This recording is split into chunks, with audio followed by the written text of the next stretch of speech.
সরির উপর এখন টিকে আছে সাকিবের তাণ্ডবে নিশোর ভবিষ্যৎ।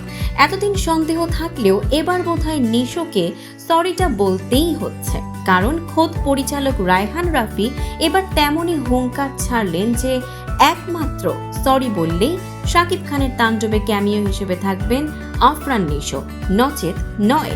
এই বিতর্কের শুরু 2023 সালে। সুড়ঙ্গ সিনেমার মুক্তির আগেই এক সাক্ষাৎকারে নিশোর সো কল্ড হিরো মন্তব্য ঘিরে শুরু হয় বিতর্ক, যেখানে অনেকেই ধারণা করেন নিশো ইঙ্গিত করেছেন শাকিব খানকে। বিষয়টি শাকিব ভক্তরা মোটেও ভালোভাবে নেননি।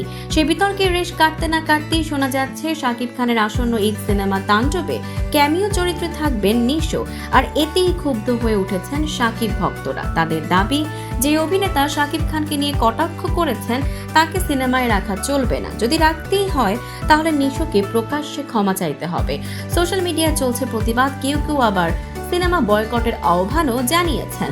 বিষয়টি নিয়ে এতদিন চুপ ছিলেন তাণ্ডব নির্মাতা রায়হান রাফি, তবে শনিবার অনলাইনে প্রকাশিত কয়েক সেকেন্ডের অডিওতে রাফির মুখে শোনা যায়, নিশো যে অন্যায়টা করেছে তাকে সরি বলতে হবে, সেটা শাকিব খানের কাছে হোক কিংবা জনসম্মুখে হোক, এটা নিয়ে আমার এবং শাকিব ভাইয়ের কারো কোনো দ্বিমত নেই।